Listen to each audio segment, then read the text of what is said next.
अब बेटा 8.1 का फर्स्ट क्वेश्चन देखो, इसमें दिया ट्रायंगल ABC में जिसका कोण B समकोण है। AB 24 सेंटीमीटर, BC 7 सेंटीमीटर, निम्नलिखित का मान ज्ञात कीजिए। फर्स्ट पार्ट है sine A cos A, second part है साइन C कॉस C। ठीक है, इसको करना कैसे है देखो बेटा, हमारे पास हम पहले एक त्रिभुज ABC बना लेते हैं। ठीक है, उसमें जो कोण B 90 डिग्री गिवन है, AB 24 सेंटीमीटर, BC 7 सेंटीमीटर और AC हमें ज्ञात करना पड़ेगा। सबसे पहले हमें त्रिभुज की तीनों भुजाएं ज्ञात करनी है। कोई भी दो भुजाएं गिवन है और तीसरी भुजा कोई भी तीनों में से आधार, कर्ण या लंब जो भी निकालना है, उसके लिए हम क्या यूज़ करते हैं, पाइथागोरस परिमेय। पाइथागोरस परिमेय क्या होती है, कर्ण का स्क्वायर इज इक्वल टू लंब का स्क्वायर प्लस आधार का स्क्वायर। जब हमारे पास समकोण त्रिभुज होती है तो उसकी तीनों भुजाओं का जो रिलेशन होता है वो ये होता है पाइथागोरस परिमेय से। तो इसमें से तुम कोई भी अननोन भुजा निकाल सकते हो। अभी AC ज्ञात करनी है, AC का स्क्वायर इज इक्वल टू लंब का स्क्वायर, लंब 24 सेंटीमीटर, आधार का स्क्वायर 7 सेंटीमीटर, AC निकाल ली हमने 25। ठीक है, अब जो तुम्हारा फर्स्ट पार्ट है वो है साइन A कॉस A। ठीक है, साइन A और कॉस A हमने जो लर्न करा साइन थीटा, इसका मतलब थीटा हमारा क्या है A। ठीक है, थीटा क्या हो गया A। ठीक, थीटा क्या हुआ A हुआ। अब तुम्हें मैंने क्या बोला था, थीटा के सामने वाली भुजा क्या होती है, लंब। तो लंब क्या हो गया BC। समझ आया। जब हमें क्या ज्ञात करना है, साइन A और कॉस A। जब यहाँ पे A होगा इसका मतलब ये क्या है थीटा, A क्या है थीटा, तो A को हमने थीटा लिख लिया। ठीक है, थीटा के सामने वाली भुजा लंब होती है, इसका मतलब BC हमारा लंब हो गया। 90 डिग्री के ऑपोजिट भुजा कर्ण होती है, ये तो हमेशा कर्ण ही रहेगी। ये हमने कितनी ज्ञात कर ली, 25 सेंटीमीटर, ये कर्ण है। ये क्या हो गया लंब, तो ये तीसरी जो बची हुई भुजा है AB, ये क्या हो गई हमारा आधार हो गई। ठीक है, तो तीनों भुजाएं पता चल गई। थीटा के सामने वाली भुजा लंब, 90 डिग्री के सामने वाली भुजा कर्ण, और ये तीसरी बची हुई भुजा जो है थीटा और कर्ण के बीच की वो आधार हो गई।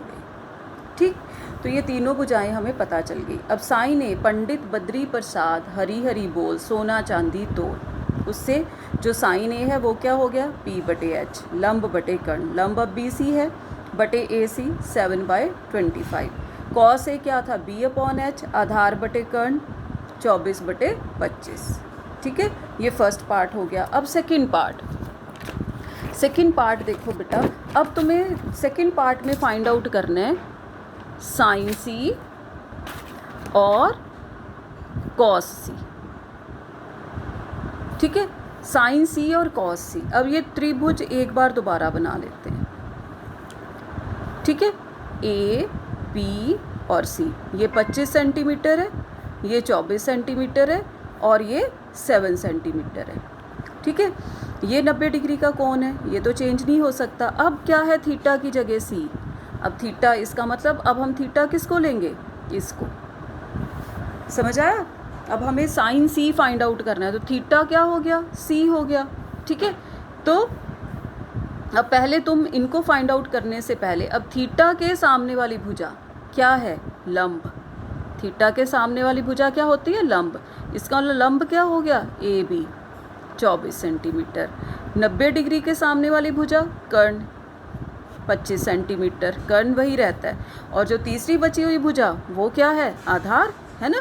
पाइथागोरस उसमें राइट एंगल ट्रायंगल में मतलब समकोण त्रिभुज में तीन ही भुजाएं होती हैं, लंब, कर्ण और आधार। तो जो तीसरी बची हुई भुजा है वो अब हमारा क्या हो गई, आधार। समझ आ गया। अब तुम्हें फाइंड आउट करना है साइन C। ठीक है, साइन C क्या होगी, लंब बटे कर्ण। ठीक है, P/H। P क्या हो गया, अब हमारा लंब क्या हो गया AB, और कर्ण क्या हो गया AC, तो 24/25। ठीक है, और अब क्या फाइंड आउट करना है, कॉस C। कॉस C क्या होता है B/H, मतलब आधार बटे कर्ण। आधार क्या है अब BC बटे AC, तो BC 7 सेंटीमीटर अपॉन 25। तो ये तुम्हारे आंसर आ गए। समझ आया। थीटा कौन सा लेंगे हम, वो कैसे फाइंड आउट करेंगे, जो तुम्हारे ये trigonometric ratio sine cos tan sec cosec cot के साथ जो लिखा होगा।